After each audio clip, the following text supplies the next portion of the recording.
Good evening മാറ്റിനി വെബിനാറിലേക്ക് എല്ലാവർക്കും സ്വാഗതം. അതുപോലെ ചൊവ്വാഴ്ച ദിവസം കഥയുടെ ദിവസമാണ് 116-ാമത്തെ സെഷൻ. ഇന്ന് ഒരു പ്രത്യേകതയുള്ളത് ഇൻ്റർനാഷണൽ യൂത്ത് ഡേ ആണ്. യുവജനങ്ങൾ സാമൂഹികമായും പ്രാദേശികമായിട്ടൊക്കെ കൂടുതൽ ശക്തി പ്രാപിക്കേണ്ട സുസ്ഥിര ജീവിത ശൈലി അവലംബിക്കേണ്ട ഒരു തീമാണ് ഈ വർഷത്തെ വേൾഡ് യൂത്ത് ഡേയുടെ ഭാഗമായിട്ട്, ഇൻ്റർനാഷണൽ യൂത്ത് ഡേയുടെ ഭാഗമായിട്ട്. അതുകൊണ്ട് അതുമായിട്ട് ബന്ധപ്പെട്ട ഒന്ന് രണ്ട് ചെറിയ ചെറിയ കഥകളാണ് ഇന്ന് ചിന്തിക്കുന്നത്. ആ ഒരു കോണ്ടക്സ്റ്റുമായി ബന്ധപ്പെട്ട എന്തെങ്കിലും കഥകളുണ്ടെങ്കിൽ നിങ്ങൾക്കും പറയാം. ഇന്നലെ നമ്മൾ താവോയിസവുമായിട്ടൊക്കെ ബന്ധപ്പെട്ട്, അപ്പോൾ ഇന്ന് സ്വല്പം ബുദ്ധിസവുമായിട്ട് ചേരുന്ന ചില കഥകളാണ്. പ്രത്യേകിച്ച് യുവാക്കൾക്ക് അല്ലെങ്കിൽ അവരുടെ മൈൻഡ് സെറ്റിനൊക്കെ വ്യത്യാസം വരുത്താൻ സാധിക്കുന്ന രീതിയിലുള്ള ഒന്ന് രണ്ട് കഥകൾ. ഓക്കെ, അപ്പോൾ നമുക്ക് ഇന്നത്തെ കഥകളിലേക്ക് പോകാം. 2-3 കഥകളുണ്ട്, സമയമനുസരിച്ച് നമുക്ക്. നിങ്ങളെല്ലാവരെയും സ്വാഗതം ചെയ്യുന്നു. അതോടൊപ്പം ഇന്നത്തെ ദിവസത്തിൻ്റെ പ്രത്യേകതയും കൂടെ മനസ്സിൽ ഓർമ്മിച്ചുകൊണ്ട് യുവാക്കൾക്ക് അനുകൂലമാകുന്ന രീതിയിലുള്ള ഒന്ന് രണ്ട് കഥകൾ. ആദ്യത്തെ കഥ ഗുരുശിഷ്യ ബന്ധത്തിൻ്റെ ഒരു തലമാണ്. ഒരു ഗുരു തൻ്റെ ശിഷ്യനെ അറിയാവുന്നതെല്ലാം പഠിപ്പിച്ച്, എല്ലാ വേദങ്ങളും പഠിപ്പിച്ച ശേഷം അവസാനത്തെ പഠിപ്പിക്കലാണ് എന്ന് പറഞ്ഞുകൊണ്ട് തൊട്ടടുത്തുള്ള ഒരു ആശ്രമത്തിലേക്ക് പോകാൻ നിർബന്ധിക്കുകയാണ്. തൻ്റെ ഗുരു എന്തിനാണ് തന്നെ മറ്റൊരു ഗുരുവിൻ്റെ അടുത്തേക്ക് പഠിക്കാൻ വേണ്ടി അയക്കുന്നതെന്ന് അദ്ദേഹം ചിന്തിച്ചു. ആ ശിഷ്യൻ ചിന്തിച്ചു. മറ്റേത് ഗുരുവിനേക്കാളും വളരെ ആഴത്തിൽ അറിവുള്ളവനാണ് അദ്ദേഹത്തിൻ്റെ ഗുരു. അതുകൊണ്ട് തന്നെ ആശയക്കുഴപ്പം നിലനിൽക്കുമ്പോൾ തന്നെ ഗുരുവിനെ അനുസരിക്കാൻ തീരുമാനിച്ച് അടുത്തുള്ള ആശ്രമത്തിലേക്ക് പോയി മറ്റേ ഗുരുവിനെ കണ്ടു. തീർച്ചയായിട്ടും ആ ശിഷ്യനെ അത്ഭുതപ്പെടുത്തിക്കൊണ്ട് ആ ഗുരുവിൻ്റെ രീതികൾ പ്രത്യേകതയുള്ളതായിരുന്നു. ആദ്യത്തെ ഗുരുവിനെ പോലെയല്ല ഈ ഗുരു പഠിപ്പിക്കുന്നില്ല, മുഴുവൻ പ്രവൃത്തിയിലൂടെയാണ് കാണിക്കുന്നത്. സ്നേഹത്തോടെ ശിഷ്യന്മാർക്ക് ഭക്ഷണം വിളമ്പുന്നു, ബാക്കി വന്ന ഭക്ഷണങ്ങൾ വൃത്തിയാക്കുന്നു, ഭക്ഷണപാത്രങ്ങൾ കഴുകുന്നു. അങ്ങനെ എപ്പോഴും എല്ലാവരെയും ശുശ്രൂഷിക്കുന്നതായ ഒരു തലത്തിൽ അദ്ദേഹം ഒഴുകി നിൽക്കുന്നതായി ഈ ശിഷ്യൻ കാണുകയാണ്. ഇത് കണ്ട ശിഷ്യൻ സ്നേഹത്തിൽ നിന്ന് എങ്ങനെയാണ് വിളമ്പിക്കൊടുക്കുന്നത് എന്നതിൻ്റെ ആഴത്തിലുള്ള അർത്ഥം മനസ്സിലാക്കി. ഇതേപോലെ തന്നെ ഗുരുവിൽ നിന്ന് പഠിച്ച ഒത്തിരി കാര്യങ്ങളുമായി ഹൃദയം നിറഞ്ഞ് ഇതെല്ലാം തൻ്റെ ഗുരുവിനോട് പറയണമെന്ന് ആഗ്രഹിച്ചുകൊണ്ട് ഇങ്ങനെ നിൽക്കുകയാണ്. ഉറങ്ങുന്നതിന് തൊട്ട് മുമ്പ് ഗുരു എല്ലാ പാത്രങ്ങളും കഴുകി ക്രമത്തിൽ അടുക്കി വയ്ക്കുന്നതായി അദ്ദേഹം ശ്രദ്ധിച്ചു.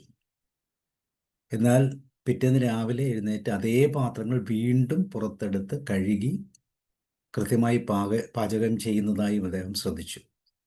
രാത്രിയിൽ വളരെ നന്നായി കഴുകിയ പാത്രങ്ങൾ, യാതൊരുവിധ അഴുക്കുമില്ല, പൊടിയുമില്ല എന്ന് ഉറപ്പുണ്ടായിട്ടും അത് രാവിലെ എഴുന്നേറ്റ് വീണ്ടും അതുപോലെ തന്നെ കഴുകി വൃത്തിയാക്കുന്നത് ആ ശിഷ്യനിൽ ചില ചിന്തകളുണ്ടാക്കി. എന്തായിരിക്കും വീണ്ടും വീണ്ടും ഇങ്ങനെ കഴുകുന്നത്? മറ്റൊരാൾ കഴുകി വെച്ച പാത്രമാണെങ്കിൽ തീർച്ചയായിട്ടും കഴുകുന്നത് ശരിയാണ്. ഇതങ്ങനെയല്ല, ഒരേ ആൾ തന്നെ കഴുകി വെച്ച പാത്രം വീണ്ടും ഭംഗിയായി കഴുകുന്നു. അപ്പം ഈ സംശയമൊക്കെ നിലനിർത്തിക്കൊണ്ട് പഴയ ഗുരുവിൻ്റെ അടുത്തേക്ക് അദ്ദേഹം തിരിച്ചു വരികയാണ്. ആ ആശ്രമത്തിൽ നടന്ന എല്ലാ കാര്യങ്ങളും കൃത്യമായി പറഞ്ഞു. ആശ്രമത്തിലെ ഗുരു വൃത്തിയാക്കിയ പാത്രങ്ങൾ രാവിലെ വീണ്ടും കഴുകുന്ന ആ ഒരു വിചിത്രമായ കാര്യം എന്താണെന്ന് മനസ്സിലാകുന്നില്ല എന്ന് അദ്ദേഹം പറയുകയുണ്ടായി. അതിന് ഗുരു കൃത്യമായി മറുപടി തന്നു. അത് നിങ്ങൾ നിരീക്ഷിക്കുകയും പൂർണ്ണമാകുകയും നേടുകയും ചെയ്യണമെന്ന് ഞാൻ ആഗ്രഹിച്ച കാര്യം ഇതാണ്. നിങ്ങൾ നിങ്ങളുടെ മനസ്സിനെ പതിവായി വൃത്തിയാക്കുന്നു. പക്ഷെ നിങ്ങളുടെ മനസ്സ് വഴിയിൽ പൊടി ശേഖരിക്കുക, തെറ്റുകൾ തിരിച്ചറിയുക, അനാവശ്യമായ ചിന്തകളിലൂടെയൊക്കെ നടന്നു നീങ്ങുന്നു. അതൊരു പക്ഷേ ഒരു കുഴപ്പമായിട്ടോ ഒരു മൂടൽ മഞ്ഞ് പോലെയോ അവ്യക്തമായ ധാരണകളിലൂടെയൊക്കെ രൂപപ്പെട്ടു വരാം. നിങ്ങളുടെ മനസ്സ് പൊടി ശേഖരിക്കുന്നതിനോടൊപ്പം അത് ശുദ്ധീകരിക്കേണ്ടതാണ്. അത് നമ്മുടെ മനസ്സിനെ ശുദ്ധീകരിക്കുന്നതിനുമുള്ള നിരന്തരമായ ഒരു പ്രക്രിയയാണ്. ആ ഗുരു പകർന്നു കൊടുത്ത ആ ഒരു ശുദ്ധീകരണ പ്രക്രിയയാണ്. ഏത് നിമിഷവും പൊടിപടലങ്ങൾ ഉണ്ടാകാമെന്നും അത് കാഴ്ചയിലൂടെ അല്ല എന്നും അത് അനുഭവത്തിലൂടെ ആകാം, ചിന്തകളിലൂടെ ആകാം, അങ്ങനെയുള്ള ആ ഒരു അവസ്ഥ എപ്പോഴും ശുദ്ധീകരിക്കണം എന്നുള്ള ഒരു തിരിച്ചറിവാണ് ആ ഗുരുവിലൂടെ പകർന്നത്. ഇതാണ് ഒന്നാമത്തെ കഥ. രണ്ടാമത്തെ കഥ സ്വർഗത്തിലെ സ്ഥിരവാസം. ഭാരതത്തിലെ പശ്ചാത്തലത്തിലുള്ള ബിലീഫുമായിട്ട് ബന്ധപ്പെട്ട ഒരു കഥയാണത്. ഒരു ദിവസം ഒരു യുവാവ് വളരെ അസ്വസ്ഥനായി ബുദ്ധൻ്റെ അടുക്കൽ വരികയാണ്. കാണുമ്പോൾ തന്നെ വളരെ അസ്വസ്ഥനായതുകൊണ്ട് ബുദ്ധൻ ചോദിച്ചു, എന്താണ് സംഭവിച്ചത്? ആ യുവാവ് പറഞ്ഞു, ഇന്നലെ എൻ്റെ അച്ഛൻ മരിച്ചു. ഒരു പ്രത്യേക അപേക്ഷയുമായിട്ടാണ് ഞാൻ അങ്ങയുടെ അടുത്തേക്ക് വന്നത്. മരിച്ചുപോയ എൻ്റെ പിതാവിന് വേണ്ടി എന്തെങ്കിലുമൊക്കെ ചെയ്യണം. സാധാരണ പുരോഹിതന്മാർ അവരുടെ വിധിപ്രകാരം ആചാരാനുഷ്ഠാനങ്ങൾ നടത്തുമ്പോൾ സാധാരണ സ്വർഗത്തിൽ പ്രവേശിക്കുമെന്നാണ് അറിയുന്നത്. എന്നാൽ നിങ്ങളെപ്പോലുള്ള മഹാനായ വ്യക്തികൾ എൻ്റെ പിതാവിന് വേണ്ടി എന്തെങ്കിലുമൊക്കെ ആചാരങ്ങളോ അനുഷ്ഠാനങ്ങളോ നടത്തുകയാണെങ്കിൽ അദ്ദേഹത്തിന് പ്രവേശനം മാത്രമല്ല സ്വർഗത്തിൽ സ്ഥിരവാസവും ലഭിക്കും എന്നൊരു താല്പര്യം എൻ്റെ മനസ്സിലുണ്ട്. അതുകൊണ്ടാണ് ഞാനിവിടെ വന്നത്. അതുകൊണ്ട് എന്തെങ്കിലും ദയവായി എൻ്റെ അച്ഛന് വേണ്ടി ചെയ്യൂ എന്ന് വളരെ വൈകാരികതയോടെ ആ യുവാവ് പറയുകയാണ്. ബുദ്ധൻ്റെ മനസ്സിൽ ഈ ഘട്ടത്തിൽ എന്തെങ്കിലും തരത്തിലുള്ള യുക്തിസഹമായ വാദത്തിനൊരു ഫലവുമില്ല എന്ന് തിരിച്ചറിഞ്ഞുകൊണ്ടും അദ്ദേഹത്തിൻ്റെതായ തനതായ രീതിയിൽ അദ്ദേഹം ചില കാര്യങ്ങൾ പറയുകയാണ്. ചന്തയിൽ പോയി 2 മൺപാത്രങ്ങൾ വാങ്ങാൻ അദ്ദേഹം യുവാവിനോട് നിർദ്ദേശിച്ചു. അതെന്തെങ്കിലും ആചാരത്തിൻ്റെ ഭാഗമായിട്ടാകാമെന്ന് കരുതി വളരെ സന്തോഷത്തോടെ യുവാവ് ചന്തയിലേക്ക് പോയി. ബുദ്ധൻ പറഞ്ഞതുപോലെ ഒരു പാത്രത്തിൽ വെണ്ണയും മറ്റൊന്നിൽ കല്ലും നിറച്ചു. ഭദ്രമായി അടച്ച് മുദ്ര വെച്ച് രണ്ടും തൊട്ടടുത്തുള്ള കുളത്തിൽ കൊണ്ടിടാൻ പറഞ്ഞു. അങ്ങനെ തന്നെ അവൻ ചെയ്തു. 2 കലങ്ങളും അടിയിലേക്ക് താഴ്ന്നു. ബുദ്ധൻ അവനോട് ബലമുള്ള ഒരു വടി കൊണ്ടുവന്ന് രണ്ടിനെയും പൊട്ടിക്കാൻ ആവശ്യപ്പെട്ടു. ബുദ്ധൻ തൻ്റെ പിതാവിന് വേണ്ടി എന്തോ അത്ഭുതകരമായ ഒരു ചടങ്ങാണ് ചെയ്യുന്നതെന്ന് വിചാരിച്ച് അതേപോലെ തന്നെ അവനത് ചെയ്യാൻ ശ്രമിച്ചു. മാതാപിതാക്കൾ മരിക്കുമ്പോൾ മകൻ മൃതദേഹം എടുത്ത് ശവസംസ്കാരം ചിതയിൽ വയ്ക്കുകയും ദഹിപ്പിക്കുകയും വേണം. അതിൻ്റെ പകുതി കത്തിയ ശേഷം അവനൊരു ശക്തിയുള്ള വടി കൊണ്ട് തലയൂട്ടി പൊട്ടിക്കണം. ഭൂമിയിൽ തലയൂട്ടി പൊട്ടിക്കുന്നത് പോലെ സ്വർഗത്തിൻ്റെ കവാടം മുകളിൽ പൊട്ടുന്നതായും മാതാപിതാക്കൾ സ്വർഗത്തിലേക്ക് പ്രവേശിക്കുന്നതുമായും ഉള്ള ഒരു വിശ്വാസത്തിലായിരുന്നു ആ ബാലൻ. തൻ്റെ പിതാവ് ഇന്നലെ മരിച്ചു, ദഹിപ്പിച്ചു. അതിൻ്റെ തുടർ പ്രക്രിയ എന്ന നിലയിൽ ആണ് ഈ മൺപാത്രങ്ങൾ പൊട്ടിക്കാൻ പറഞ്ഞതെന്ന് യുവാവ് കരുതി. അവനങ്ങനെ ചെയ്തപ്പോൾ ആദ്യത്തേതിൽ നിന്ന് വെണ്ണ ഉപരിതലത്തിലേക്ക് പൊങ്ങി പൊങ്ങി വരുന്നതായി കണ്ടു. രണ്ടാമത്തെ കലത്തിലെ കല്ലുകൾ തടാകത്തിൻ്റെ അടിത്തട്ടിൽ ഉറച്ചു നിൽക്കുന്നതായും കണ്ടു. അപ്പോൾ ബുദ്ധൻ പറഞ്ഞു, ഇത്രയും ഞാൻ ചെയ്തു. ഇപ്പോൾ നിങ്ങളുടെ എല്ലാ പുരോഹിതന്മാരെയും വിളിച്ച് അവരിവിടെ വന്ന് പ്രാർത്ഥിക്കട്ടെ. ഓ കല്ലുകളെ, ഉപരിതലത്തിലേക്ക് ഉയർന്നുയർന്നു വരൂ എന്നവർ പ്രാർത്ഥിക്കട്ടെ. വെണ്ണയെ അടിയിലേക്ക് മുങ്ങിപ്പോകൂ എന്ന് പ്രാർത്ഥിക്കട്ടെ. ഇത് കേട്ടപ്പോൾ ആ ബാലന് തമാശയായി തോന്നി. അങ്ങെന്താണ് തമാശ പറയുകയാണ്? ഇതൊക്കെ എങ്ങനെ സാധ്യമാകും? ഇത് പ്രകൃതിയുടെ നിയമത്തിന് വിരുദ്ധമാണ്. കല്ലുകൾ വെള്ളത്തേക്കാൾ ഭാരമുള്ളതായതുകൊണ്ട് അത് താഴേക്ക് തന്നെ പോകും. അവയ്ക്ക് പൊങ്ങിക്കിടക്കാൻ കഴിയില്ല. പക്ഷെ വെണ്ണ വെള്ളത്തേക്കാൾ ഭാരം കുറഞ്ഞതായതുകൊണ്ട് അതിന് പൊങ്ങിക്കിടക്കാനുള്ള സാധ്യത കൂടുതലാണ്. അത് താഴേക്ക് പോവുകയുമില്ല.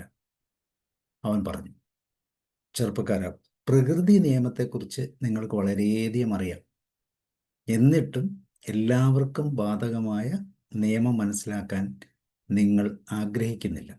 നിങ്ങളുടെ അച്ഛൻ കല്ലുകളും ചെറുകല്ലുകളും പോലുള്ള പ്രവൃത്തികൾ ചെയ്തുകൊണ്ടിരുന്നതിനാൽ അവൻ താഴേക്ക് പോകേണ്ടി വരും. ആർക്കാണ് അവനെ മുകളിലേക്ക് എത്തിക്കാൻ കഴിയുക?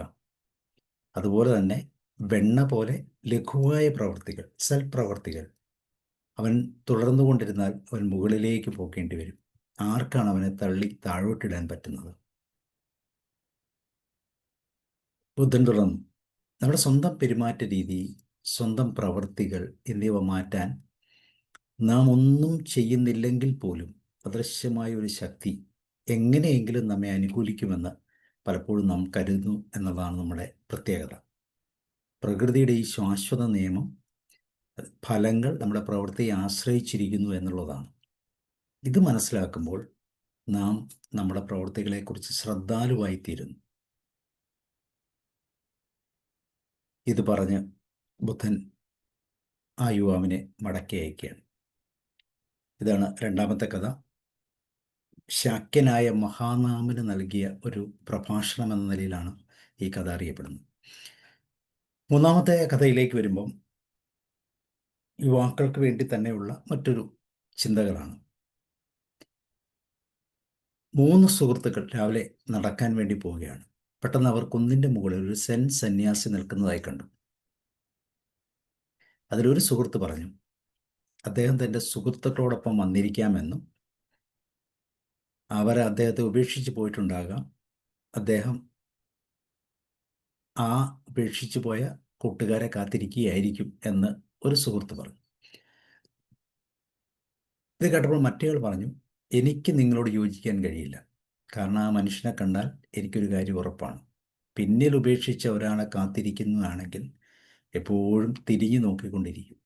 ഇദ്ദേഹം തിരിഞ്ഞു നോക്കാതെ ഒരു പ്രതിമ പോലെ തന്നെ നിൽക്കുകയാണ്. പിന്നിൽ ഉപേക്ഷിച്ച ഒരാൾ കാത്തിരിക്കുന്ന ഏതൊരു വ്യക്തി ഇടയ്ക്കിടയ്ക്ക് തിരിഞ്ഞു നോക്കും. അദ്ദേഹം അനങ്ങുന്നില്ലല്ലോ, അപ്പോൾ ആ വാദം തെറ്റാണ്. അദ്ദേഹം ഒരു സുഹൃത്തിനെയും കാത്തിരിക്കുന്നില്ല. ഞാൻ കരുതുന്നു ആ സന്യാസി എനിക്കറിയാം. അദ്ദേഹത്തിനൊരു പശുവുണ്ട്. പശു ഈ കാട്ടിൽ നഷ്ടപ്പെട്ടിരിക്കുക. ഒരു പക്ഷേ അതിനു വേണ്ടി ഉയർന്ന സ്ഥലത്ത് നിന്ന് നോക്കുകയാകാം എന്ന് രണ്ടാമത്തെ സുഹൃത്ത് പറഞ്ഞു. ഇത് കേട്ടപ്പോൾ മൂന്നാമത്തെ മനുഷ്യൻ പറഞ്ഞു, പശുവിനെ അന്വേഷിക്കുവാണെങ്കിലും ചുറ്റും നോക്കണ്ടേ? അദ്ദേഹം ഒരേ ദിശയിൽ ശ്രദ്ധ കേന്ദ്രീകരിച്ച പ്രതിഭ പോലെയല്ലേ നിൽക്കുന്നത്. അപ്പം അതുകൊണ്ടാകണമെന്നില്ല. എനിക്ക് മനസ്സിലാകുന്നിടത്തോളം അദ്ദേഹം ഒരു സന്യാസിയാണ്, രാവിലെ ധ്യാനത്തിലാണ്. എന്നാൽ മറ്റു രണ്ടുപേരും സെന്നിൻ്റെ അടിസ്ഥാന തത്വശാസ്ത്രത്തെ, ധ്യാനത്തെ എങ്ങനെയായിരിക്കണമെന്നുള്ള ഒരു അറിവ് ഉപയോഗിച്ച് അവർ പറയുന്നു, എവിടെയും എപ്പോഴും ധ്യാനിക്കാം. അതിനെന്തിനാണ് ഈ രാവിലെ മഞ്ഞ് സമയത്ത് വന്ന് ധ്യാനിക്കുന്നത്? അതിരാവിലെ തണുപ്പിൽ ഈ കുന്നിൻ്റെ മുകളിൽ കയറി ധ്യാനിക്കേണ്ട ആവശ്യകതയില്ലല്ലോ. അദ്ദേഹത്തിന് നല്ല ആശ്രമമുണ്ട്. ആശ്രമത്തിൽ തന്നെ അദ്ദേഹത്തിന് ഒരു പ്രത്യേക ധ്യാനക്ഷേത്രമുണ്ട്. അവിടെ പോയിരുന്ന് ധ്യാനിക്കാമല്ലോ. എന്തിനാണ് ഇങ്ങനെ ചെയ്യണത്? അതിനോട് ഞങ്ങൾക്ക് യോജിക്കാൻ പറ്റുന്നില്ല. അങ്ങനെ അവർ നിരന്തരം വാദിച്ചു. ഒടുവിൽ അവർ തീരുമാനിച്ചു, നമ്മൾ ആ കുന്നിലേക്ക് പോകുന്നതാണ് നല്ലത്. എന്തിനാണ് അദ്ദേഹം അവിടെ നിൽക്കുന്നത് എന്ന് തീർച്ചയായിട്ടും അറിയേണ്ടതുണ്ട്. മനുഷ്യൻ്റെ മനസ്സിൻ്റെ ജിജ്ഞാസ അത്രയാണ്. എന്തിനാണ് നിങ്ങളെ തന്നെ ബുദ്ധിമുട്ടിക്കുന്നത്? അദ്ദേഹം എന്ത് ചെയ്താലും അവൻ ചെയ്യട്ടെ. അവൻ തൻ്റെ പശുവിനെ അന്വേഷിക്കുകയാണെങ്കിൽ അതവൻ്റെ കാര്യം. അവൻ തൻ്റെ സുഹൃത്തിനെ കാത്തിരിക്കുകയാണെങ്കിൽ അതവൻ്റെ സുഹൃത്താണ്. ഇനി അദ്ദേഹം ധ്യാനിക്കുകയാണെങ്കിൽ അത് അദ്ദേഹത്തിൻ്റെ കാര്യമാണ്. നിങ്ങൾ എന്തിനാണ് ഇത്രമാത്രം ആദിപ്പെടുന്നത്? പക്ഷേ എപ്പോഴും ആളുകൾ അങ്ങനെയല്ല. അവർ പരസ്പരം വാദിക്കുകയാണ്. ആവേശഭരിതമായി നമുക്ക് പോകാം എന്ന് തീരുമാനിച്ച് ആ കുന്നിൻ്റെ മുകളിലേക്ക് നടക്കുകയാണ്. ഒരു ചെറിയ പ്രഭാത നടത്തത്തിന് വേണ്ടി മാത്രം വന്നവരാണ്. പക്ഷെ അവരുടെ യഥാർത്ഥത്തിലുള്ള ആ ആവശ്യത്തെ മറന്നുകൊണ്ട് അവർ കുന്നിൻ്റെ മുകളിലേക്ക്, മണിക്കൂറുകൾ എടുക്കുന്ന കുന്നിൻ്റെ മുകളിലേക്ക് നടന്നു കയറുകയാണ്. തിരിച്ചെത്തുമ്പോൾ തന്നെ നല്ല സമയമെടുക്കും. എങ്കിലും വാസ്തവത്തിൽ ഞാൻ പറഞ്ഞത് ശരിയാണ് എന്ന് തെളിയിക്കാനുള്ള ഓരോരുത്തരുടെയും വ്യഗ്രതയാണ് അവരെ ആ സന്യാസിയുടെ അടുത്തേക്ക് എത്തിച്ചത്. അങ്ങനെ അവർ സന്യാസിയുടെ അടുത്തെത്തി. സന്യാസി പകുതി അടഞ്ഞ കണ്ണുകളോടെ അവിടെ നിൽക്കുകയാണ്. അതൊരു ബുദ്ധമത രീതിയാണ്. ധ്യാനിക്കുമ്പോൾ കണ്ണുകൾ പകുതി അടച്ചിരിക്കണം. കാരണം നിങ്ങൾ കണ്ണുകൾ പൂർണ്ണമായും അടച്ചാൽ ഉറക്കത്തിലേക്ക് പോകാനുള്ള സാധ്യതയുണ്ട്. അത് ധ്യാനത്തിനേക്കാളും സുഖകരമായ അവസ്ഥയാണ്. എന്നാൽ കണ്ണുകൾ പൂർണ്ണമായും തുറന്നിരുന്നാൽ ചുറ്റുപാടുമുള്ള ആയിരക്കണക്കിന് കാഴ്ചകൾ ധ്യാനത്തിൽ നിന്ന് നമ്മളെ അകറ്റുന്നതായും കാണാം. അതുകൊണ്ട് തന്നെ കണ്ണുകൾ പാതി തുറന്ന അവസ്ഥയിൽ ഇരിക്കുന്നതായിരിക്കും കൂടുതൽ നല്ലത് എന്നാണ് സന്യാസികളുടെ വാദം. ആദ്യത്തെ മനുഷ്യൻ ചോദിച്ചു, ഗുരുവേ, ഞങ്ങൾ നിങ്ങളെക്കുറിച്ച് ധാരാളം കേട്ടിട്ടുണ്ട്. പക്ഷെ ഞങ്ങൾക്കൊരിക്കലും നിങ്ങളുടെ ആശ്രമത്തിൽ വരുവാനോ നിങ്ങളുടെ വാക്കുകൾ കേൾക്കുവാനോ അവസരം ലഭിച്ചിട്ടില്ല. ഭാഗ്യവശാൽ ഇന്ന് പ്രഭാത നടത്തത്തിൽ ഞങ്ങൾ നിങ്ങളെ കണ്ടു. ഞങ്ങൾക്ക് ഒരാഗ്രഹം, ഞങ്ങൾക്കൊരു ചോദ്യമുണ്ട്. നിങ്ങൾ ആരെയെങ്കിലും ഉപേക്ഷിക്കപ്പെട്ട നിലയിൽ കാത്തിരിക്കുകയാണ്? പകുതി അടഞ്ഞ കണ്ണുകളോടെ സന്യാസി പറഞ്ഞു, എനിക്ക് ആരുമില്ല, ഞാൻ ഒറ്റയ്ക്കാണ്. ഞാൻ ഒറ്റയ്ക്കാണ് ജനിച്ചത്, ഞാൻ ഒറ്റയ്ക്കാണ് മരിക്കുന്നത്. ഈ രണ്ട് ഏകാന്തതകൾക്കിടയിലും ആരെങ്കിലും എൻ്റെ കൂടെ ഉണ്ടെന്ന് കരുതി ഞാൻ എന്നെ തന്നെ കബളിപ്പിക്കാൻ ശ്രമിക്കുന്നില്ല. ഞാൻ എപ്പോഴും ഒറ്റയ്ക്കാണ്, ആരെയും ഞാൻ കാത്തിരിക്കുന്നില്ല. രണ്ടാമത്തെ മനുഷ്യന് വളരെ സന്തോഷമായി. ആദ്യത്തെ മനുഷ്യൻ തോറ്റല്ലോ. അപ്പോൾ തീർച്ചയായും നിങ്ങൾ ഒരു പശുവിനെ കാട്ടിൽ വഴിതെറ്റിപ്പോയത് നോക്കി നിൽക്കുകയായിരിക്കും അല്ലേ എന്ന് ചോദിച്ചു. സന്യാസി പറഞ്ഞു, വിചിത്രമായ വിഡ്ഢികൾ ഇവിടെ വന്നിരിക്കുന്നതായി എനിക്ക് തോന്നുകയാണ്. എൻ്റെ കൈവശമൊന്നുമില്ല, എനിക്ക് പശുവുമില്ല. മഠത്തിലുണ്ട്, അതെൻ്റെ കാര്യമല്ല. പിന്നെ ഞാൻ എന്തിനാണ് പശുവിനെ അന്വേഷിച്ച് സമയം കളയേണ്ടത്? മൂന്നാമത്തെ ആൾ വളരെയധികം സന്തോഷിച്ചു. കാരണം ആദ്യത്തെ രണ്ടുപേരും പറഞ്ഞത് തെറ്റിപ്പോയല്ലോ, അവരുടെ ചിന്തകൾ തെറ്റിയല്ലോ, ഒരു തോറ്റുപോയല്ലോ. അപ്പോൾ തീർച്ചയായിട്ടും അങ്ങ് ധ്യാനിക്കുകയായിരിക്കണം, അങ്ങനെയല്ലേ? നിങ്ങൾ നിങ്ങളുടെ പ്രഭാത ധ്യാനം ചെയ്യുകയല്ലേ ഇപ്പോൾ? സന്യാസി ചിരിച്ചു. അദ്ദേഹം പറഞ്ഞു, മുന്നിൽ ഏറ്റവും മോശവും വിഡ്ഢിയാണ് നിങ്ങൾ. ധ്യാനം ചെയ്യാൻ കഴിയുകയില്ല, അതൊരു പ്രവൃത്തിയല്ല. നിങ്ങൾക്ക് ധ്യാനത്തിലാകാം, പക്ഷെ നിങ്ങൾക്കത് ചെയ്യാൻ കഴിയുകയില്ല. ഇതൊരവസ്ഥയാണ്. അതിനാൽ തീർച്ചയായും ഞാൻ ധ്യാനിക്കുന്നില്ല, എന്നാൽ ഞാൻ ധ്യാനത്തിലാണ്. പക്ഷെ അതിനായി ഈ കുന്നിൽ വരേണ്ടതില്ല. ഞാൻ എവിടെ ഇരുന്നാലും എനിക്ക് ധ്യാനിക്കാം. ധ്യാനം എൻ്റെ ബോധമാണ്. അതിനാൽ നിങ്ങളെല്ലാവരുടെയും വഴി തെറ്റിപ്പോകരുത്. പകുതി അടഞ്ഞ കണ്ണുകളോടെ നിൽക്കുന്ന ആരെയും ഒരിക്കലും ശല്യപ്പെടുത്തരുത്, അത് ഓർക്കുക. അവർക്ക് 3 പേർക്കും സങ്കടം വന്നു. അവർ 3 പേരും സന്യാസിയോട് ക്ഷമ ചോദിച്ചു. ഞങ്ങൾ മണ്ടന്മാരാണ്, കിലോമീറ്ററുകൾ നടന്നാണ് അങ്ങയോട് ഈ ചോദ്യം ചോദിക്കാൻ ഞങ്ങളെത്തിയത്. തീർച്ചയായിട്ടും ഞങ്ങൾ മണ്ടന്മാരാണ്, ഞങ്ങൾക്ക് നാണക്കേട് തോന്നുന്നു. പക്ഷെ ഇപ്പോൾ ഞങ്ങൾ വന്നിരിക്കുന്നു. എങ്കിലും ഒരു ചോദ്യം മാത്രം. പിന്നെ നിങ്ങൾ എന്താണ് ചെയ്യുന്നത് യജമാനൻ, ഒന്ന് പറയാമോ? സന്യാസി പറഞ്ഞു, ഞാൻ ഒന്നിനും സാക്ഷിയല്ല, പക്ഷെ നിങ്ങൾ പലതിനും സാക്ഷികളാണ്. നിങ്ങൾ സാക്ഷ്യം വഹിക്കുമ്പോൾ വിരസത, ദുഃഖം, ആനന്ദം, പരമാനന്ദം, ഇങ്ങനെ എന്തു തന്നെയായാലും അത് നിങ്ങളിൽ നിന്ന് അകന്നു പോകുമ്പോൾ അത് നിങ്ങളെ അത്ഭുതപ്പെടുത്തും. മനുഷ്യ മനസ്സിൻ്റെ ജിജ്ഞാസ അത്രയ്ക്കുണ്ട്. എന്തിനാണ് നിങ്ങളെ തന്നെ നിങ്ങൾ ബുദ്ധിമുട്ടിക്കുന്നത്? നിങ്ങൾ ഒന്നിനും സാക്ഷിയല്ലാതാകുമ്പോൾ നിങ്ങളുടെ സാക്ഷ്യം കൂടുതൽ ആഴമേറിയതും ശക്തവും കൂടുതൽ സ്ഫടികവുമാകും. ഏതൊരനുഭവവും, അത് നല്ലതോ ചീത്തയോ മനോഹരമോ ഒക്കെയാകാം, അതെല്ലാം അപ്രത്യക്ഷമാകുന്നു.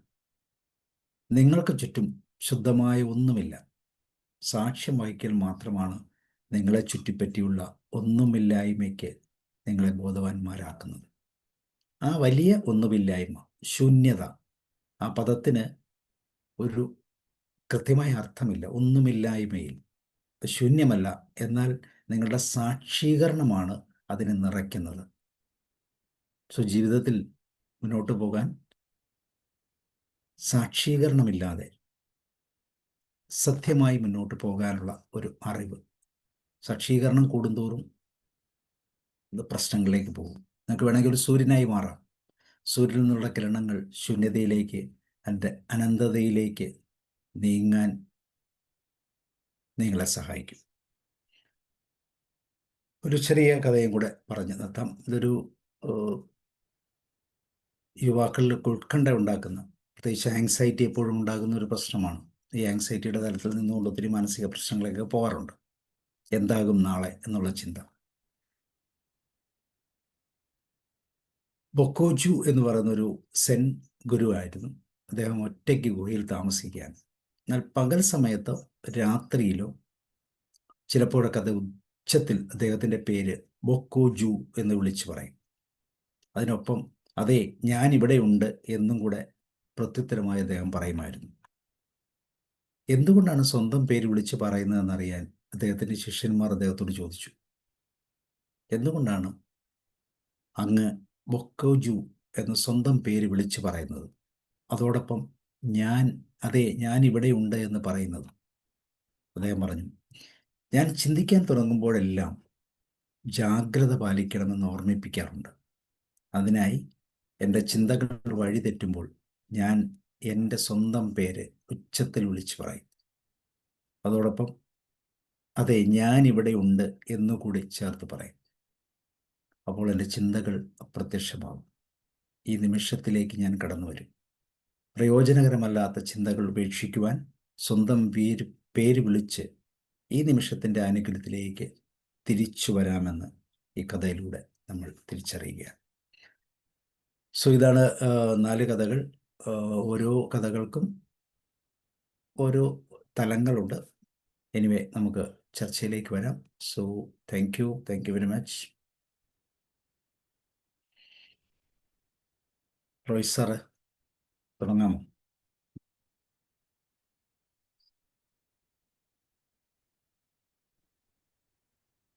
ഈ 4 കഥകളും വളരെയധികം ചിന്തിക്കേണ്ട കുറെ സാരാംശങ്ങളാണ് നൽകിയിട്ടുള്ളത്. ഏതായാലും ഇന്നത്തെ ഈ ദിവസം വളരെ പ്രാധാന്യമർഹിക്കുന്ന 4 കഥകളാണ് സാർ പറഞ്ഞത്.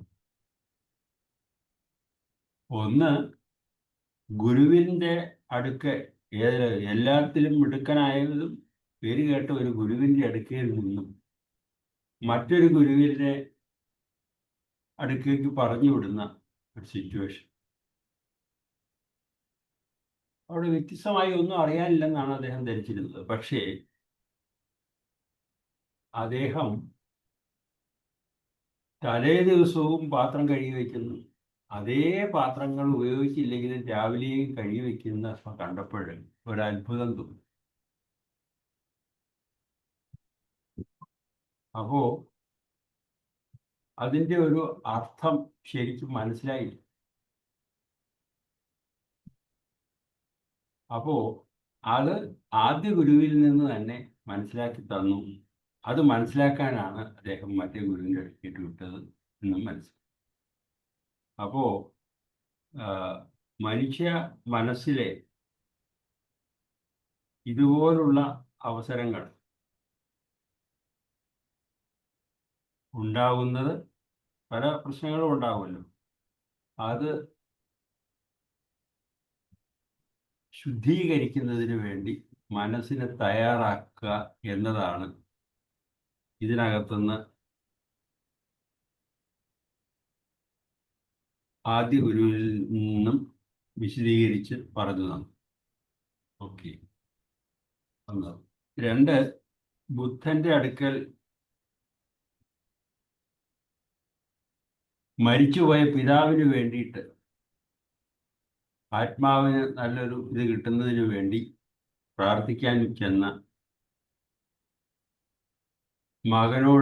മകന്റെ കാര്യമാണ്. അപ്പോ ബുദ്ധൻ ഈ പ്രാർത്ഥിക്കാൻ വന്ന ആളെ കാര്യങ്ങൾ പറഞ്ഞ് മനസ്സിലാക്കുന്നതിന് വേണ്ടി എടുത്ത നടപടിയാണ് ഈ കഥയിലെ ഒരു പ്രാധാന്യം ഉള്ളത്. 2 മൺകുടം വാങ്ങാൻ പറഞ്ഞു. അതിലൊന്നിൽ വെണ്ണ നിറച്ചു, ഒന്നിൽ കല്ല് നിറച്ചു. അത് കഴിഞ്ഞ് വെള്ളത്തിൽ കൊണ്ടിടാൻ പറഞ്ഞു. അത് താണുക. അപ്പൊ അങ്ങനെ ഉദാഹരണ സഹിതം കാര്യങ്ങൾ ഗ്രഹിക്കാനുള്ള അവസരം ഉണ്ടാക്കി കൊടുക്കുകയായിരുന്നു ബുദ്ധൻ. അപ്പോൾ പ്രകൃതി നിയമം അറിയാവുന്ന ഒരാൾക്ക് ഈ കാര്യങ്ങൾ മനസ്സിലാക്കി വെക്കേണ്ടതാണ് എന്നതാണ് ഇതിനകത്ത് പറഞ്ഞിട്ടുള്ളത്. അച്ഛൻ്റെ പ്രവർത്തികൾ കല്ലും വെള്ളയും പോലെ. അതായത് കല്ല് താണ് കിടക്കുന്നു, വെണ്ണ പൊങ്ങി വരുന്നു, സാന്ദ്രത കുറഞ്ഞ വെള്ളത്തിൽ പൊങ്ങി വരുന്നു. അപ്പോൾ ഇതുപോലെയാണ് മനുഷ്യന്റെ പ്രവർത്തികൾ വിലയിരുത്തുന്നത് എന്നാണ് അദ്ദേഹം പറഞ്ഞു മനസ്സിലാക്കിക്കൊടുക്കുന്നത്. നല്ല പ്രവർത്തികൾ ചെയ്തു കഴിഞ്ഞാൽ അത് ശാശ്വതമായി വെണ്ണ പോലെ പരന്നു കിടക്കും, മറ്റത് അവിടെ തന്നെ ഒതുങ്ങിക്കിടക്കും എന്ന് സാരാംശം തരുന്ന ഒന്നായിരുന്നു. മൂന്നാമത്തെ കഥ ഇതുപോലെ തന്നെ 3 യുവാക്കൾ നടക്കാൻ പോയ കഥയാണ്. അപ്പോൾ 3 പേരും ഒരുമിച്ച് നടന്നു പോകുന്ന സമയത്ത് കുന്നിന്റെ മുകളിൽ കണ്ട ഒരു വ്യക്തിയെ കണ്ടിട്ട് ഇവർ 3 പേരും നടക്കാൻ പോകുമ്പോൾ സാധാരണ അഭിപ്രായങ്ങൾ പറയുന്നവരോ അഭിപ്രായങ്ങൾ പറഞ്ഞു. അപ്പോൾ ഒരാൾ പറഞ്ഞു, അയാള് ഇതുപോലെ 2 സുഹൃത്തുക്കൾ ഉപേക്ഷിച്ച് വിട്ടതാണ്, അവർ വരുന്നതും കാത്തിരിക്കുകയാണെന്ന് പറഞ്ഞു.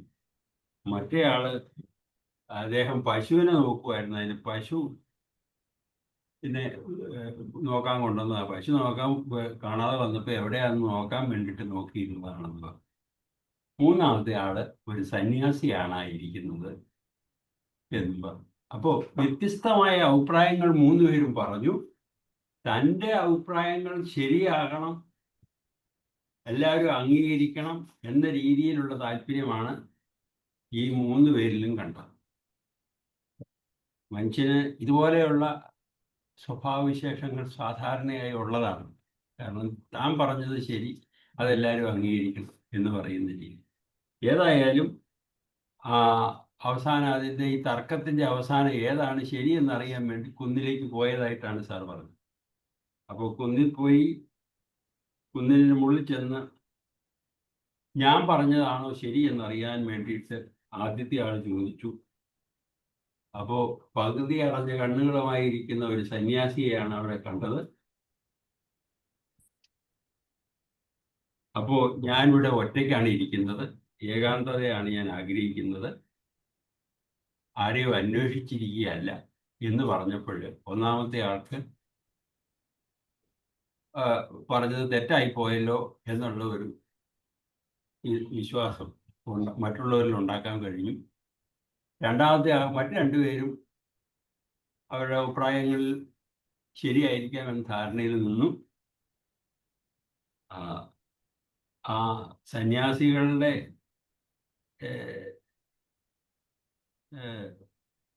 ശക്തവും ധ്യാനത്തിലാണ്, പക്ഷെ കുന്നിൽ വന്നില്ല, ഞാനൊന്നും സാക്ഷിയല്ല, നിങ്ങൾ പലതിനും സാക്ഷിയാണെന്നൊക്കെ പറയുന്ന ഒരു സാധനങ്ങൾ ഒക്കെയാണ് അദ്ദേഹം വിശദീകരിച്ചത് 3 പേരും. പക്ഷേ മൂന്നാമത്തെ ആൾ പറഞ്ഞു ഒരു സന്യാസിയാണെന്ന് പറഞ്ഞെങ്കിലും അദ്ദേഹം അത് അംഗീകരിച്ചില്ല, അതും സന്യാസിയല്ല. ധ്യാനത്തിലിരിക്കുന്ന സന്യാസിയാണെന്ന് പറഞ്ഞു, ഇല്ല, ധ്യാനത്തിലിരിക്കേണ്ട ആവശ്യമില്ല, എനിക്ക് മലയിൽ വന്നിരിക്കേണ്ട, എവിടെ ഇരുന്നാലും എനിക്ക് ധ്യാനിക്കാൻ പറ്റും എന്ന് പറഞ്ഞപ്പോൾ അങ്ങനെ 3 പേരുടെ വ്യത്യസ്ത അഭിപ്രായങ്ങളെ തെറ്റാണെന്ന് വരുത്തി തീർക്കാൻ ഈ സന്യാസിക്ക് കഴിഞ്ഞു. അപ്പോൾ അതിൽ നിന്ന് ഒരു കാര്യം മനസ്സിലായത് എന്നാന്ന് പറഞ്ഞാൽ സാക്ഷീകരണമില്ലാതെ മുന്നോട്ട് പോവുക എന്ന് ആണ് ഈ സന്യാസിയിൽ നിന്നും നമുക്ക് മനസ്സിലാക്കാൻ കഴിയും. ഓക്കെ, പിന്നെ അവസാനം പറഞ്ഞ കഥ എന്നാന്ന് വെച്ച് കഴിഞ്ഞാൽ നാളെ എന്താകും എന്നതാണ്. എന്താകും നാളെ എന്ന് ഒറ്റയ്ക്ക് താമസിക്കുന്നു, ഞാൻ ഇവിടെയുണ്ട്, എൻ്റെ പേര് വിളിച്ചു പറയുന്നു ഒരാൾ. അപ്പോൾ ചിന്തകൾ വഴിതെറ്റുമ്പോൾ അത് നേരെയാക്കുന്നതിന് വേണ്ടി അവനവൻ്റെ പേര് പറഞ്ഞാൽ അത് കോൺസെൻട്രേറ്റ് ചെയ്യാൻ പറ്റും എന്നാണ് അതിനകത്തുനിന്ന് മനസ്സിലാക്കാൻ കഴിഞ്ഞത്. അപ്പോൾ അവനവൻ്റെ പേര് വിളിച്ചിട്ട് ഞാനിവിടെ ഉണ്ടെന്ന് പറയുമ്പോൾ ഈ കാട് കയറുന്ന ചിന്തകളെ നിയന്ത്രിക്കാൻ വേണ്ടിയിട്ട് സ്വന്തം പേര് പറഞ്ഞാൽ അത് ഉതകുമെന്നാണ് പറഞ്ഞത്. അങ്ങനെ 4 വിധത്തിലുള്ള കാര്യങ്ങളാണ് ഇവിടെ പറഞ്ഞത്. ഒന്ന്, സൽപ്രവർത്തികൾ ചെയ്താലും അല്ലാത്ത കാര്യങ്ങൾ ചെയ്യുമ്പോഴും തമ്മിലുള്ള വ്യത്യാസങ്ങൾ വളരെ സ്പഷ്ടമായി കല്ലും വെണ്ണയുമാക്കി അത് കാണിച്ചു തന്നു. പിന്നെ നടക്കാൻ പോയ സുഹൃത്തുക്കൾ പലർക്കും ഓരോരുത്തരും ഓരോ അഭിപ്രായം പറഞ്ഞു.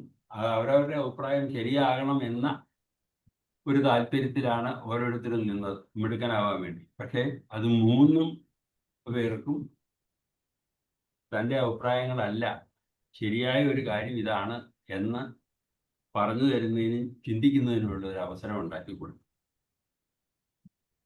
പിന്നെ ഉള്ളതാണ് നാലാമത്തെ കാര്യം.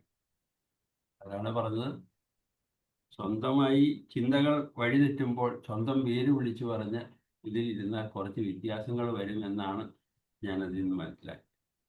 ഏതായാലും ഈ 4 കഥകൾ കേട്ടത് ഒന്നോടെ ഒന്ന് റിപ്പീറ്റ് ചെയ്യുവാനും അതുവഴി കുറേ കാര്യങ്ങൾ മനസ്സിലാക്കാനും സാധിച്ചത് സന്തോഷമാണ്. ഓക്കെ, ഇത്ര എനിക്ക് പറയാനുള്ളൂ. Thank you sir. Okay, Mohandas sir.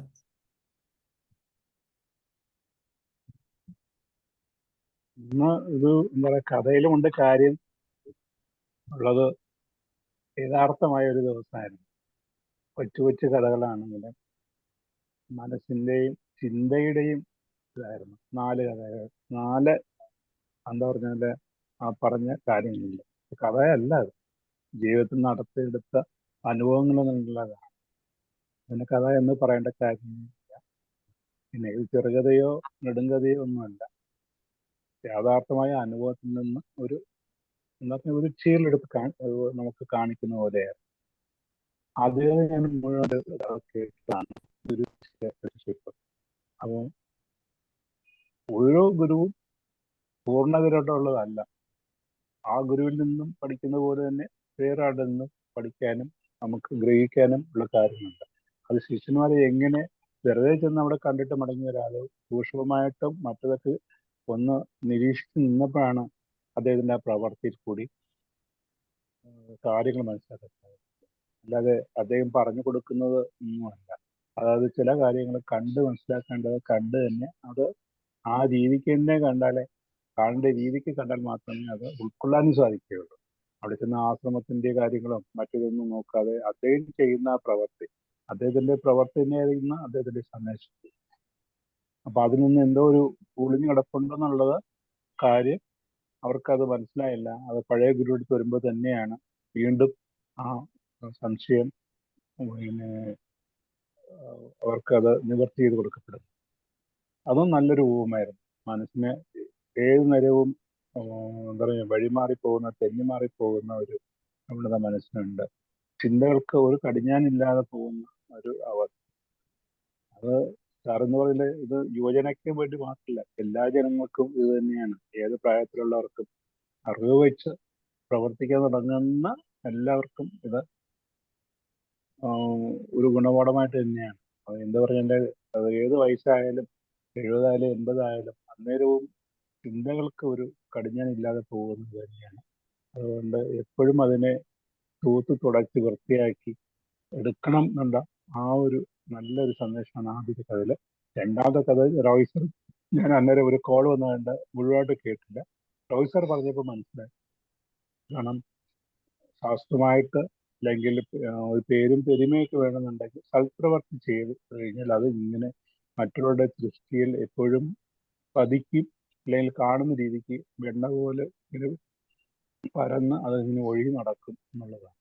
അല്ലെന്നുണ്ടെങ്കിൽ അത് വെള്ളത്തിൻ്റെ അടിയിലേക്ക് ചെന്ന് അവിടെ കിടക്കുന്ന ആരുടെയും ദൃഷ്ടിയിൽപ്പെടാതെ ആർക്കും ഒരു സന്ദേശം നടക്കാതെ അല്ലെങ്കിൽ ഒരു അനുഭവവും പകർന്നു കൊടുക്കാത്ത രീതിക്കായി പോകും എന്നുള്ളത് രണ്ടാമത്തെ കഥയിൽ കൂടി മനസ്സിലായി. പിന്നെ ആദ്യം ഇവിടെയൊക്കെ ഗുരു ശിഷ്യൻ രണ്ടുപേര്, അടുത്തതും ഒരു ബുദ്ധനും ഒരു ശിഷ്യനല്ല, ഒരു സംശയമായിട്ട് വരുന്ന ഒരു വ്യക്തിയാണ്. മൂന്നാമത്തേൽ 3 പേരാണ്. ആ 3 പേരും അവസാനം വന്നിട്ട് കുന്നിൽ ചെന്നിട്ടുള്ള സന്യാസിയോടെ കാണുന്നില്ല. അവിടെയും ഇതാണ് അറിയില്ല, ഒന്നിൽ കൂടുതൽ ആൾക്കാർ കൂടുമ്പോഴാണ് ഒന്നിൽ കൂടുതൽ അഭിപ്രായങ്ങളും അവിടെ വന്നിട്ട് എന്താ പറയുക മത്സരങ്ങൾ അല്ലെങ്കിൽ ചിന്താഗതികളൊക്കെ ആരുടേതാണ് മുൻപന്തിൽ നിൽക്കുന്ന, ആരാണ് വലിയവൻ എന്നുള്ളതിലൊക്കെ അത് ആ ഈഗോ സ്ഥാപിച്ചെടുക്കാനുള്ള ഒരു വെമ്പൽ, അതിലൊക്കെ വേണ്ടി എത്രത്തോളം എന്ന് പറഞ്ഞാൽ മെനക്കെടാനും സമയം ചെലവഴിക്കാനും അവനവൻ്റെ കാര്യങ്ങൾ മാറ്റിവെക്കാനും തയ്യാറായി നിൽക്കുന്ന ഒരു സമൂഹത്തെയാണ് അവിടെ ശരിക്കും പ്രതിനിധാനം ചെയ്യുന്നത്. അപ്പം ഒന്നിനും ആരും സാക്ഷ്യം ചെയ്യേണ്ട കാര്യമില്ല. അവരവൻ അവൻ്റെ കാര്യങ്ങൾ കൃത്യമായിട്ട് ചെയ്തു പോയാൽ തന്നെ മതിയാകും. ഇതിനേക്കാളും പ്രധാനമായിട്ടൊരു ഇന്നുള്ളത് ധ്യാനം ചെയ്യുകയാണോ എന്നുള്ളതല്ല. ധ്യാനം നമുക്കത് തെറ്റിദ്ധരിക്കുക. നമ്മൾ ധ്യാനത്തിലാണെന്ന് പറയുമ്പോൾ ഓക്കെ, ധ്യാനം ചെയ്യുകയാണെന്ന് പറയുമ്പം ചെയ്യുന്നതല്ല, അത് മനസ്സിനെ അല്ലെങ്കിൽ ആ ഒരു അവസ്ഥയിലേക്ക് നമ്മൾ ചെന്ന് പെടുകയാണ് ചെയ്യേണ്ടത്. അതിന് ചില പ്രോസസ്സ് ഉണ്ട്. ആ പ്രോസസ്സിലൂടെ ശ്വസനത്തിൽ കൂടിയും പിന്നെ മനസ്സിനെ ഏകാഗ്രതയിലേക്ക് കൊണ്ടുവന്ന് അങ്ങനെ ഒരു ധ്യാനം എന്നുള്ള ഒരു അവസ്ഥയിലേക്കാണ് ചെന്ന് നമ്മൾ അത് പിന്നെ എത്തിപ്പെടുക എന്നുള്ളതാണ്. അത് അതിൻ്റെ പല മണ്ഡലങ്ങളും പല വ്യാപ്തികളൊക്കെ ഉണ്ട്. അത് ഓരോരുത്തർ ചെന്നെത്തുന്നത് കണക്കാക്കിയായിരിക്കും അവിടെ അതിൻ്റെ പവിത്രതയും അല്ലെങ്കിൽ അത്രയ്ക്കുള്ള ഗുണങ്ങൾ അവർക്ക് ഉണ്ടാവുന്നത്. അപ്പം അതും ഒരു പുതിയൊരു അറിവാണ്. ധ്യാനം ചെയ്യുകയല്ല, ധ്യാനം എന്നുള്ള അവസ്ഥയിലേക്ക് ചെല്ലുകയാണ്. അത് നല്ലൊരു അറിവായിട്ട് കിട്ടി. പിന്നെ ഉള്ളത് നാലാമത്തേത് വളരെ ഇന്ന് തന്നെ ഉണ്ടായിരുന്നു നമ്മുടെ കഥയിലുണ്ട് കാര്യത്തിലുള്ള പറയുമ്പോൾ തന്നെ അതിൽ സാറ് കൊടുത്ത ഒരു കോട്ട് ഇതിൻ്റെയാണ്. അവിടെ തന്നെ ആ കഥ വന്നത് ആകെ ഒരു 4-5 വരികളിൽ. അതായത് മനസ്സിനെ ഇതാ പറഞ്ഞ പോലെ ചിന്തകൾ വഴിമാറി പോകാതെ വരുമ്പോൾ അത് ചെയ്യാൻ പറ്റില്ല എന്നുള്ളതാണ് അതിൽ വേറെ അവസ്ഥ. നമുക്ക് തന്നെ അറിയാം നമ്മുടെ ചിന്തകൾ നമ്മുടെ കൈവിട്ട് പോകുന്നു അല്ലെങ്കിൽ കാടേറി പോകുന്നു എന്ന് പറയുമ്പോൾ അതിനെ അങ്ങ് വഴിക്ക് വിടുക എന്നുള്ളത് മാത്രമേ ചെയ്യുന്നുള്ളൂ. അല്ലാതെ അവിടെ ഒരു കടിഞ്ഞാണ് ഇടാനോ അല്ലെങ്കിൽ അതിനെ അറസ്റ്റ് ചെയ്യാനോ നമ്മൾ മുഴുകാറില്ല എന്നുള്ളതാണ്. അത് നമ്മളൊക്കെ വെറും ഒരു സാധാരണ ഒരു മനുഷ്യനായിട്ട് മാറുന്നു. ഏതായാലും 4 സാറ് പറഞ്ഞത് യുവജനയ്ക്ക് മാത്രമല്ല, ഏത് ജനതയ്ക്കും ഏത് നാട്ടിലുള്ളവർക്കും ലോകത്തിലെ എവിടെ നിന്നാലും എല്ലാവരുടെയും അനുഭവങ്ങൾ ഒരേപോലെ തന്നെയാണ്.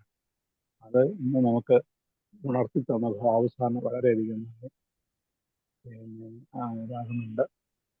ഇന്ന് തീർച്ചയായിട്ടും നല്ലൊരു സന്ധ്യ തന്നെയായിരുന്നു. കഥയിലുമുണ്ട് കാര്യം എന്നുള്ളത് യാഥാർത്ഥ്യം.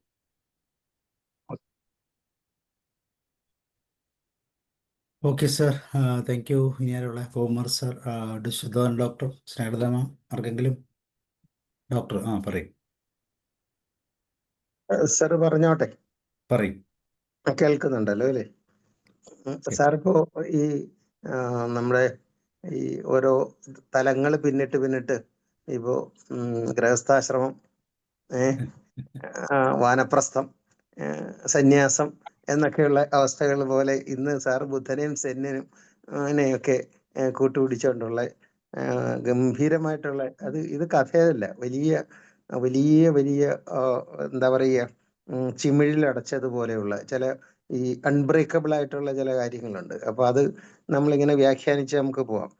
അതായത് ഈ പരിമിതികളില്ലാതെ വ്യാഖ്യാനിക്കാൻ പറ്റുന്ന 4 കഥകളാണ്, ലളിത കഥകളാണ്. 4 കുന്നിക്കുരു പോലെ സാറ് അത് അവതരിപ്പിച്ചത്.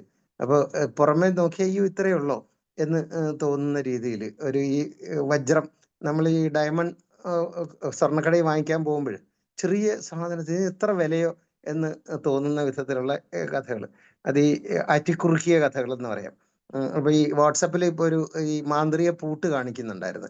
ഒന്ന് തുറന്ന് അതിൻ്റെ ക്ലിപ്പ് മാറ്റി ആഴെ തുറന്നു, സൈഡിൽ തുറന്നു. അപ്പോൾ അതൊരു തമാശയായിട്ടാണ്. അവസാനം അതിനകത്ത് മദ്യം, വളരെ വില പിടിച്ച മദ്യം സൂക്ഷിച്ചിരിക്കുന്ന ഒരു മാന്ത്രിക പൂട്ട് തുറക്കുന്നതിൻ്റെ നമ്മൾ ജിജ്ഞാസുക്കളായിട്ട് അത് നോക്കിയിരിക്കുന്നത് പോലെ. അതുപോലെ ഈ 4 കഥ ഒരുപാട് നമുക്കത് അതിനെപ്പറ്റി സംസാരിക്കാൻ കഴിയുന്ന, വ്യാഖ്യാനിക്കാൻ കഴിയുന്ന എന്നാണ്. ഈ ഗുരുവും ശിഷ്യനും, ശിഷ്യന് ഹയർ എഡ്യൂക്കേഷനോ അല്ലെന്നുണ്ടെങ്കിൽ ഈ ഡോക്ടറേറ്റ് കഴിഞ്ഞ് PDF അയച്ചതുപോലെ വേറൊരു ആശ്രമത്തിലേക്ക് അയക്കുകയും അവിടുത്തെ ഒരു പാത്രം കഴുകലിൽ നിന്ന് വലിയ അത്ഭുതം കൂറിയിട്ട് തിരിച്ചു വരുമ്പോൾ പാഠങ്ങൾ കിട്ടുന്നത് പോലെ. അപ്പോൾ ഈ കഴിഞ്ഞ 9-ാം തീയതി നമ്മുടെ ഈ ഗോപിനാഥ് മുതുകാട് അദ്ദേഹത്തിൻ്റെ അവസാനത്തെ മാജിക് ഷോ കോഴിക്കോടുണ്ടായിരുന്നു.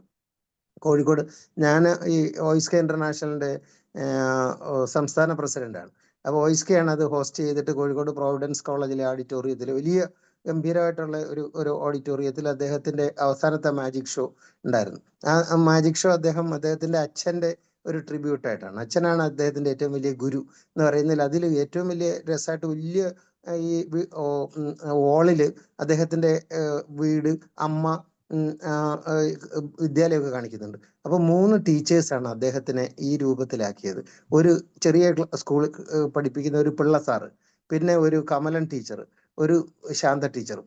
ഈ പഠിക്കാൻ വലിയ മിടുക്കനല്ലെങ്കിൽ ഇയാൾ ഈ ചീട്ടുകൊണ്ടൊക്കെ കാണിക്കുന്ന ചെറിയ കുസൃതികള്, പെൻസിലും പേനയും ഒക്കെ കൊണ്ട് കാണിക്കുന്ന ചെറിയ വികൃതികളൊക്കെ കണ്ടിട്ട് നല്ല പെട കൊടുക്കും തെക്കൻ സൈഡില് ഒക്കെ ടീച്ചേഴ്സ്. പക്ഷെ ഇവര് ഈ കുട്ടിയുടെ ഈ കൈയടക്കത്തിലും അതിവേഗത്തിൽ കാര്യങ്ങൾ ചെയ്യുന്നതിനൊക്കെ കണ്ട് പ്രോത്സാഹിപ്പിക്കുകയും മാന്ത്രികനാവാനുള്ള വിദ്യ പകർന്നു കൊടുത്തു എന്ന് പറഞ്ഞ പോലെ അൺനോയിങ്ലി അവർ ചെയ്ത കാര്യമാണ്. പക്ഷെ അദ്ദേഹത്തിനെ വിശ്വപ്രസിദ്ധനാക്കി മാറ്റുകയൊക്കെ ചെയ്തതിനെ പറ്റി അദ്ദേഹം പറയുകയുണ്ടായി. അപ്പൊ ഈ ചെറിയ കാര്യങ്ങൾ പറഞ്ഞു കൊടുത്ത ഗുരു പാത്രം കഴുകുമ്പോൾ വൃത്തിയാകുന്ന പോലെ അത് നിന്റെ മനസ്സാണെന്നും അവിടെ പൊടി അടിയുന്നുണ്ടെന്നും ഒക്കെ സത്യമാണ്. റിട്ടയർ ചെയ്ത് ഇരിക്കുമ്പോൾ ഞാൻ ഫീൽ ചെയ്തിരുന്നു.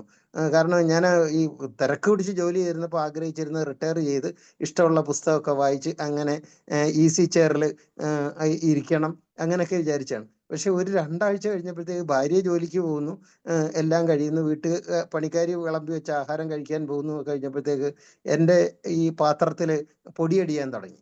അപ്പൊ ഈ പൊടി തുടച്ചു കളയാൻ വേണ്ടി ഒരു ദിവസം രാവിലെ ഞാൻ അന്നത്തെ ദിവസം പ്ലാൻ ചെയ്യുമായിരുന്നു. എന്നിട്ട് ഈ എന്താ പറയുക, ആക്റ്റീവ് ആവാൻ വേണ്ടിയിട്ട് നമ്മുടെ ഈ വീട്ടിലെ കറിക്കത്തി പോലെ അത് ദിവസം ഇങ്ങനെ ഉപയോഗിച്ച് ഇരിക്കുമ്പോൾ അത് ഷാർപ്പായി തിളങ്ങിയിരിക്കുകയും, ഈ അതെന്ത് വെട്ടുകത്തിയാണെങ്കിൽ വല്ലപ്പോഴും നാളികേരം പൊട്ടിക്കാനേ എടുക്കുകയുള്ളൂ. അതാണെങ്കിൽ അതിൻ്റെ ഈ വാൾത്തലയ്ക്കൊന്നും മൂർച്ചയില്ലാതിരിക്കുന്നത് പോലെ. അത് വലിയൊരു ലെസണാണ്. ഈ രാത്രി നമ്മൾ തന്നെ കഴുകി വെച്ച പാത്രം രാവിലെ എടുത്ത് വീണ്ടും കഴുകി നമ്മൾ ഉപയോഗിക്കുന്ന പോലെ. അത് വലിയ ഒരുപാട് തത്വങ്ങൾ ഇങ്ങനെ പറഞ്ഞ് നമുക്കത് എത്ര വേണമെങ്കിലും അത് പറഞ്ഞുകൊണ്ടേ പോകാൻ പറ്റുന്ന രീതിയിൽ രാഷ്ട്രീയക്കാർക്കാണെങ്കിലും എഴുത്തുകാർക്കാണെങ്കിലും ഒക്കെ നിരന്തരമായിട്ട് കർമ്മങ്ങളിൽ ഏർപ്പെട്ടും വായിച്ചും ഒക്കെ മനസ്സിന്റെ അഴുക്കുകളെ തുടച്ചു കളഞ്ഞും നല്ല പ്രഭാഷണം കേട്ടും നല്ല നമ്മുടെ 7 മണിക്ക് നമ്മൾ ചെയ്യുന്ന ഒരു ശുദ്ധീകരണം ഇല്ലേ, എന്തിനാണ് ഇന്ന് 7 മണിക്ക് നമ്മൾ കൂടിയിരിക്കുന്നത്? എന്തിന്? നമുക്കറിയാം അതിന്റെ കാര്യങ്ങളൊക്കെ അറിയാമെങ്കിൽ ഇതൊക്കെ നമ്മുടെ മനസ്സിന്റെ ഈ പൊടി തുടച്ചു കളഞ്ഞ് നമ്മളെ തിളക്കിയെടുക്കാൻ വേണ്ടിയിട്ടുള്ള എത്ര വേണമെങ്കിലും ആ 1-ാമത്തെ കഥയെ പറ്റിയിട്ട് എനിക്ക് പറയാൻ കഴിയുമെന്ന് തോന്നുന്നു. കാരണം ഇത് ഒരു നിരന്തരമായ പ്രക്രിയ. നമ്മൾ ശുദ്ധീകരണവും ആന്തരിക ശുദ്ധീകരണവും വളർച്ചയും വൃത്തിയാകലും ഒക്കെ അത് നമ്മളെ തിളക്കിക്കൊണ്ടേയിരിക്കും. കഴുകുന്ന പാത്രം തിളങ്ങി വരുന്നത് പോലെ അങ്ങനെ ഒരു ഗംഭീരമായൊരു കഥയായിരുന്നു ആദ്യത്തെ. കുഞ്ഞായിരുന്നത്, പക്ഷെ വളരെ വളരെ ഗംഭീരമായിരുന്നു. പിന്നെ ഈ സ്വർഗത്തിലെ സ്ഥിരവാസത്തിന് വേണ്ടിയിട്ട് ഈ ബുദ്ധന്റെ അടുത്തെത്തുന്നതും കല്ല് താഴ്ത്തുന്നതും ഒക്കെ ഈ ഉപരിതലത്തിൽ അത് ഈ പ്രകൃതി നിയമം എന്നൊരു കാര്യം നമ്മളെ അതായത് വിരുദ്ധമായിട്ട് നമുക്ക് നീങ്ങാൻ കഴിയില്ല. നമുക്കറിയാമല്ലോ, വലിയ വലിയ ഭൂമിയെ എടുത്ത് അമ്മാനമാടിയിരുന്ന ഭരണാധികാരികൾ പോലും പിന്നെ വിസ്മൃതിയിലാണ്ടുപോയി. കേരള രാഷ്ട്രീയത്തിലൊക്കെ തകർത്ത് അങ്ങനെ ഈ പച്ചത്താടിയും ചുവപ്പ് താടിയും ഒക്കെ ആയിട്ട് ആടി തിമർത്തവരൊക്കെ ഇപ്പൊ പൊടി പിടിച്ച് അന്ധകാരത്തിലേക്ക് അങ്ങ് മറിഞ്ഞു പോയിരിക്കുന്നു. അപ്പൊ അതുപോലെ ഈ പൊന്തി വരാൻ വേണ്ടിയിട്ടുള്ള 98 വയസ്സുള്ള ഒരു വൃദ്ധൻ മരിച്ചപ്പോൾ കേരളം മുഴുവൻ വിഷമിച്ചു. 101 വയസ്സുള്ള ഒരു വൃദ്ധൻ മരിച്ചപ്പോൾ കേരളം മുഴുവൻ വിഷമിച്ചു. ഇപ്പൊ ഇന്ന് മാതൃഭൂമി ആഴ്ചപ്പതിപ്പിന്റെയും എൻ്റെ വീട്ടിൽ വരുന്ന പ്രസിദ്ധീകരണങ്ങളെല്ലാം കവർ പേജ് സാനുമാഷിനെ പറ്റിയിട്ടാണ്. വെറും ഒരു കോളേജ് അധ്യാപകൻ, പക്ഷെ അദ്ദേഹം ഈ പറഞ്ഞതുപോലെ ഉള്ളില് നിറച്ച് മുകളിലേക്ക് കൊണ്ടുവന്ന വെണ്ണ ഇപ്പൊ മരണത്തിന് ശേഷം നമ്മുടെ സമൂഹത്തിന്റെ കുളത്തിന്റെ മുകളിൽ അങ്ങനെ പൊന്തി കിടക്കുകയാണ്. അതേസമയത്ത് ഇദ്ദേഹത്തെ പോലെ UGC സ്കെയിലൊക്കെ മേടിച്ചിട്ട് ഷെയർ മാർക്കറ്റിലൊക്കെ ഇട്ട് കളിച്ച് കാശുണ്ടാക്കിയ അധ്യാപകരൊക്കെ കരിങ്കല്ലായിട്ട് ചളിയിൽ പൂണ്ട് താഴേക്ക് അങ്ങ് പോയി കിടക്കുന്നു, ചെറുകല്ലുകളായിട്ട്. അപ്പൊ അത് പറഞ്ഞ പോലെ ഒരു നല്ല ഒരു ചെറിയ സുന്ദരമായ ഒരു അവതരണമായിരുന്നു അത്. പിന്നെ 3 സുഹൃത്തുക്കളുടെ കാര്യം. അപ്പൊ അത് കഥ എങ്ങനെ നമ്മൾ ആസ്വദിക്കാൻ പറ്റുമെന്നുള്ളത് അത് കേട്ടോ ഞാനിരുന്ന് മനസ്സിൽ ചിരിച്ചുപോയി. കാരണം ഇതുപോലെ ഒരു 3 പേര് 3-4 ശിഷ്യന്മാരെ കൊണ്ട് ഗുരു പോകുന്നു. എല്ലാവർക്കും അറിയാവുന്നൊരു കഥയാണ്, എങ്കിലും ഞാനത് ഒന്നുകൂടെ പറയാം.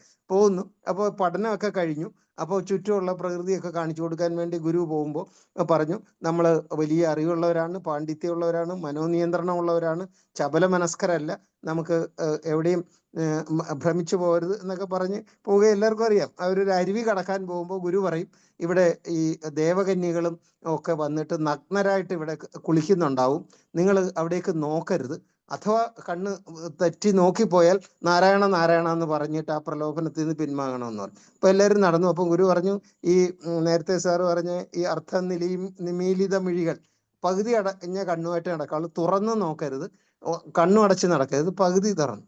അപ്പോൾ ഇവര് നടന്ന് ഇപ്പൊ അരുവി കടക്കാൻ തുടങ്ങുമ്പോഴത്തേക്ക് ഒരാള് നാരായണ എന്ന് വിളിച്ച്, അപ്പൊ ബാക്കി ശിഷ്യന്മാരെല്ലാം കണ്ണ് തുറന്നിട്ട് എവിടെ എവിടെ എന്ന് ചോദിച്ചതുപോലെ ഈ കഥ രസകരമായിട്ട് നമുക്ക് ഈ ശിഷ്യരും ഗുരുങ്ങൾക്ക് എന്താ, പണ്ടത്തെ ഗുരുക്കന്മാരും ശിഷ്യന്മാരും ഇപ്പോഴത്തെ മഹാഗുരുക്കളും ഒക്കെ ക്ലാസ്സുകളൊക്കെ ഇതേപോലെയുള്ള സംഭവങ്ങളിലൂടെ കേട്ടോ. ഇന്ന് നമ്മുടെ ഈ സെബാസ്റ്റ്യൻ പോള് മലയാളം വാരികയിൽ എഴുതിയിട്ടുണ്ട്, സാനുമാഷിന്റെ ക്ലാസ് കേട്ടിട്ട് അദ്ദേഹം പിന്നെ ഇംഗ്ലീഷ് MA പഠിക്കുമ്പോൾ സാനുമാഷ് മലയാളം ക്ലാസ്സിൽ പറഞ്ഞിരുന്ന ഈ ഇംഗ്ലീഷ് എഴുത്തുകളാണ്, കൃതികളെ പറ്റി പറഞ്ഞു നോക്കിയാണ് അദ്ദേഹത്തിന് ഏറ്റവും തുണച്ചതെന്ന് പറയുന്നുണ്ട്. ഇപ്പൊ മഹാഗുരുക്കന്മാരൊക്കെ പണ്ട് അങ്ങനെയാ, കുഞ്ഞി ജീവിതാനുഭവങ്ങൾ എടുത്തു വെച്ചിട്ട് വർണ്ണിച്ച് അങ്ങനെ ഗംഭീരമാക്കാൻ പോകുന്നത്. പിന്നെ ഈ സമയം അതിക്രമിക്കുന്നതുകൊണ്ട് ഞാൻ വേഗം പറയാം. 4-മത്തെ സാറിന്റെ കഥ 2 വരിയേ ഉള്ളത്, 2-3 വരിയേ ഉള്ളൂ.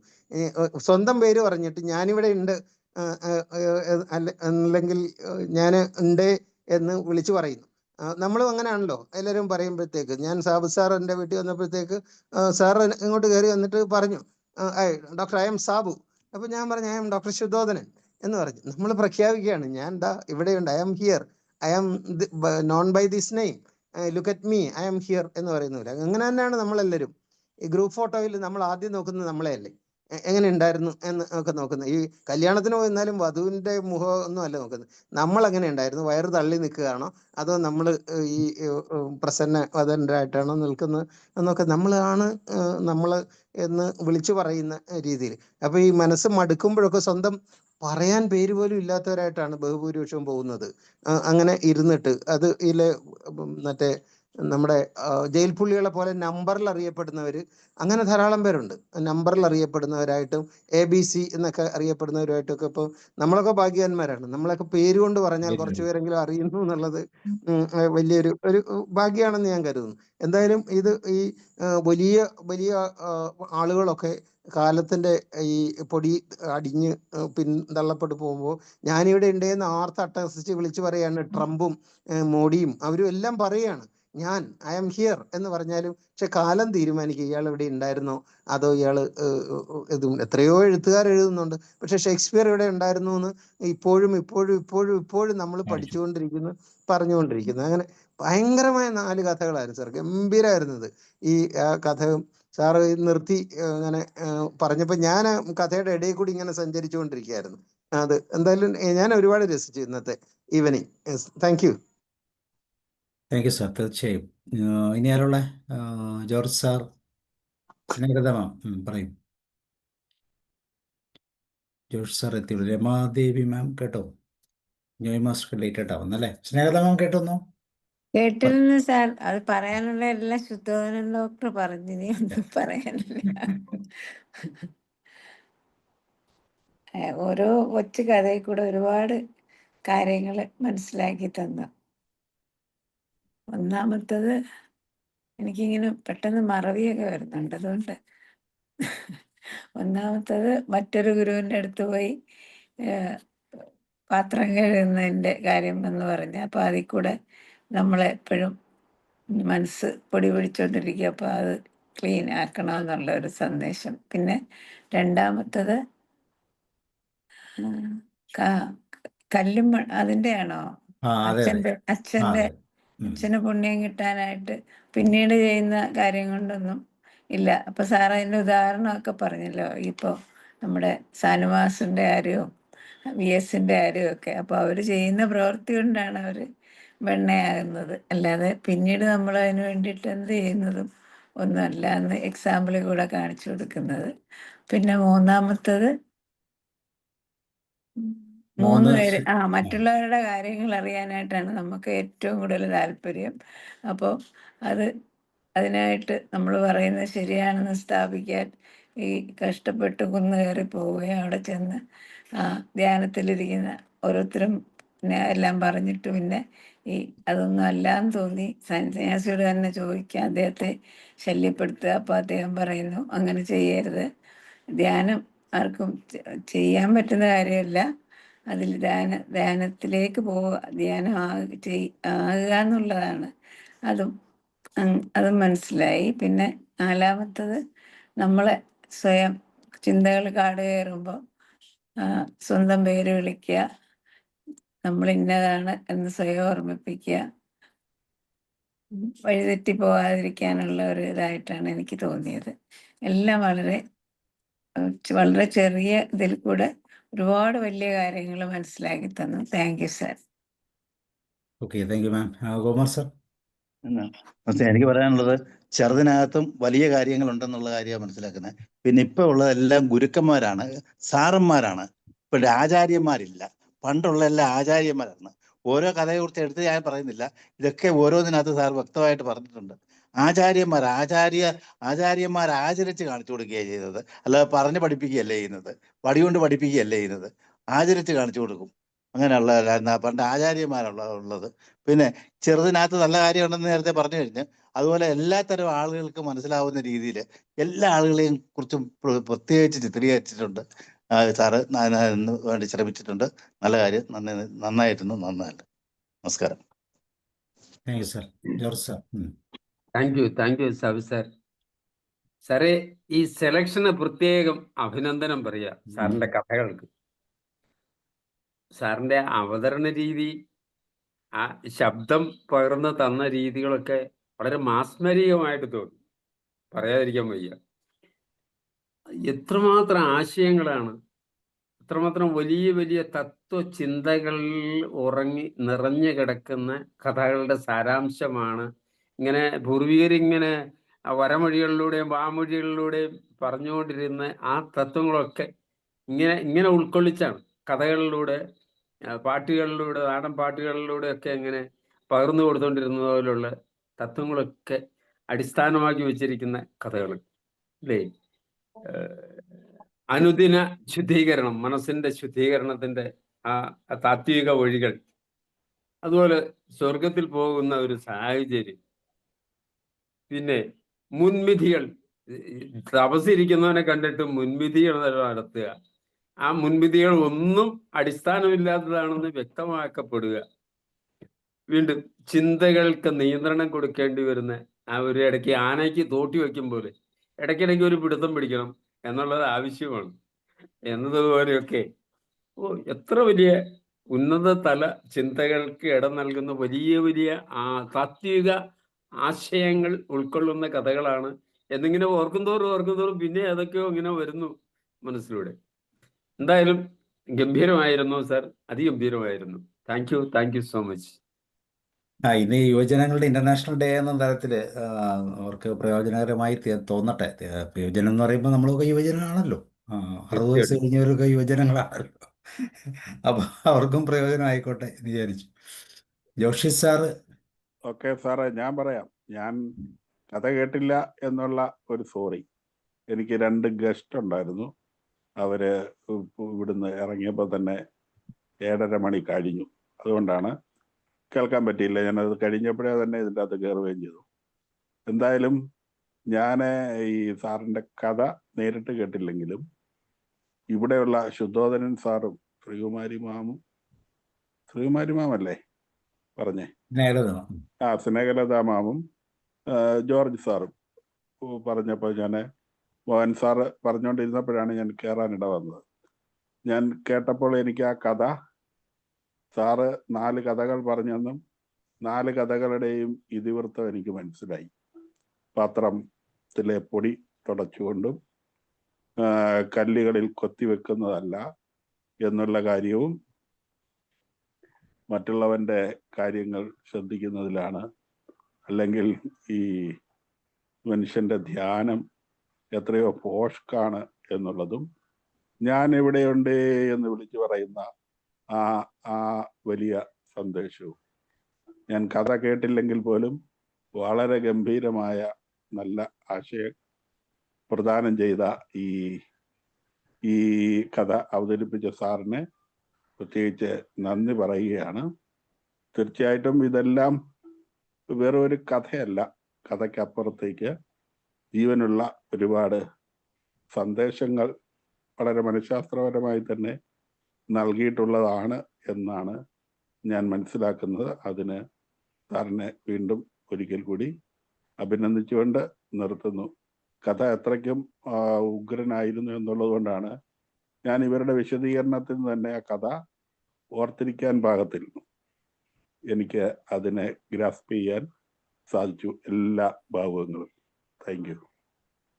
Thank you sir. ഓക്കെ, ഇനി രമാദേവി മാം ഉണ്ട്, കുഞ്ഞോയി മാസ്റ്റർ ഉണ്ട്. ആർക്കെങ്കിലും പറയാമെങ്കിൽ പറയാം, അല്ലെങ്കിൽ നമുക്ക് സാറേ ഞാൻ കേട്ടല്ല, ഇടയ്ക്ക് എനിക്ക് ഒരു അത്യാവശ്യം വിളിക്കാൻ പോയിരുന്നു. പിന്നെ സാറ് ഇന്നലെ എടുത്ത മനോജ് സാറും ഒക്കെ നന്നായിട്ട് കാര്യങ്ങൾ പറഞ്ഞ് കൺവിൻസ് ചെയ്യാനായിട്ട് നല്ല ഉണ്ട്. പിന്നെ എനിക്ക് ഏറ്റവും എല്ലാം തന്നെ നല്ല കഥകളായിരുന്നു. എനിക്ക് ആ ലാസ്റ്റിലെ അവസാനത്തെ നമ്മുടെ ഇന്നത്തെ കാലഘട്ടത്തിന് ഏറ്റവും ലളിതമായിട്ട് പ്രാക്ടീസ് ചെയ്യാൻ പറ്റുന്ന ഒരു കാര്യമാണ്. കാരണം ഓവർ തിങ്കിങ് എന്ന് പറയുന്നത് ഇപ്പോഴത്തെ മനുഷ്യരുടെ എല്ലാവരുടെയും പ്രശ്നം ഓവർ തിങ്കിങ് കാരണം ഉപയോഗിക്കുന്ന കാര്യങ്ങൾ. അതിൽ സ്വന്തം പേര് ഉച്ചത്തിൽ വിളിച്ച് പറഞ്ഞ് ഞാൻ ഇവിടെ ഉണ്ടെന്ന് ഇടയ്ക്ക് പറയുന്ന ഏറ്റവും നല്ല ഒരു പ്രാക്ടീസ് ചെയ്യാവുന്ന ഒരു പ്രിൻസിപ്പിളായിട്ട് എനിക്ക് തോന്നുന്നു. എല്ലാം തന്നെ നല്ല കഥകളാണ്. Thank you. Thank you. Thank you ma'am. Kunhoyi master പറയുന്നുണ്ടോ? സാറേ പറയും. നമസ്കാരം. ഞാൻ വളരെ വൈകിയാണ് എത്തിയത് സാറേ. കോഴിക്കോട് വരെ പോയതായിരുന്നു. ഇവിടെ എത്തി വിശദീകരണം കേൾക്കുമ്പോഴാണ് മനസ്സിലാകുന്നത് അതിഗംഭീരമായ മനുഷ്യ മനസ്സിനെ ഉദ്ദീപിക്കുന്ന, ചിന്തിപ്പിക്കുന്ന 4 കഥകൾ. അതിൻ്റെ വിശദീകരണങ്ങളാണ് ഇവിടെ കേൾക്കാൻ കഴിഞ്ഞത്. ഇതുപോലെയുള്ള ചിന്തകളുമായി, കഥകളുമായി ഇനിയും നമുക്ക് ചർച്ച ചെയ്യാൻ മുന്നോട്ട് വരണമെന്ന് അപേക്ഷിക്കുന്നു. Thank you sir. ഓക്കെ, അപ്പോൾ ഇന്നത്തെ പ്രത്യേകത ഇതാണ്, യുവജനങ്ങളുടെ ഇൻ്റർനാഷണൽ യൂത്ത് ഡേ ആണ്. അപ്പോൾ അതിൻ്റെ ഭാഗമായിട്ട് സുസ്ഥിരമായിട്ടുള്ള ഒരു ഭാവി, അത് പ്രാദേശിക തലത്തിൽ യുവാക്കൾക്ക് എങ്ങനെ മുന്നോട്ട് പോകാൻ പറ്റും എന്നുള്ളൊരു തീമാണ് 2025 തീം എന്ന് പറയുന്നത്. അപ്പോൾ ഇന്ന് വളരെ യാദൃശ്ചികമായി ഇന്നത്തെ ദിവസം ഇതായതുകൊണ്ട് അതിലൂടെ നമ്മളങ്ങനെ ഡയറക്റ്റ് ചെയ്തു മാത്രം. എല്ലാം വളരെ കൃത്യമായിട്ട് നിങ്ങൾക്ക് എനിക്ക് തോന്നുന്നു ആ സാക്ഷിയാകുക എന്ന് പറയുന്ന ഒരു 3ാമത്തെ കഥ മാത്രമാണ് സ്വല്പം കട്ടിയുണ്ടെന്ന് തോന്നുന്നു. കാരണം എപ്പോഴും നമ്മൾ സാക്ഷീകരണത്തിൻ്റെ തലത്തിലാണ്, നമ്മളെപ്പോഴും ജഡ്ജ്മെൻറ്റിലാണ്, എന്തെങ്കിലുമൊക്കെ പറഞ്ഞേ നമ്മൾ പോകും. തെറ്റാണെങ്കിൽ പോലും നമ്മളതിനെ ശരിയാക്കാൻ ശ്രമിക്കും. അപ്പോൾ ആ ഒരു തലം അത് നമ്മളൊത്തിരി പ്രശ്നത്തിലുണ്ടാകുന്നു. ആധ്യാത്മിക തലത്തിൽ ഈ സാക്ഷീകരണത്തിൻ്റെ ലെവല് എങ്ങനെ മാറ്റി അത് കൂടുതൽ പ്രയോജനകരമായ രീതിയിലേക്ക് മാറ്റാമെന്നുള്ളൊരു നല്ല ഒരു തലമാണ്. അതിൻ്റെ അകത്ത് ബാക്കിയുള്ളതെല്ലാം ചെറിയ ചെറിയ കാര്യങ്ങൾ മാത്രമാണ്. Anyway, thank you very much. എല്ലാവർക്കും സന്തോഷം. നാളെ നമുക്ക് ഒരു ബുക്ക് റിവ്യൂ ആണ്. ദ തിങ്കിങ് ബിഗ് എന്ന് പറയുന്ന ബുക്കാണ് നമ്മൾ റിവ്യൂ ചെയ്യുന്നത്. അപ്പോൾ നാളത്തേക്ക് നമുക്ക് എല്ലാവർക്കും വീണ്ടും കാണാം. See you and good night. Bye. Good night sir. Good night.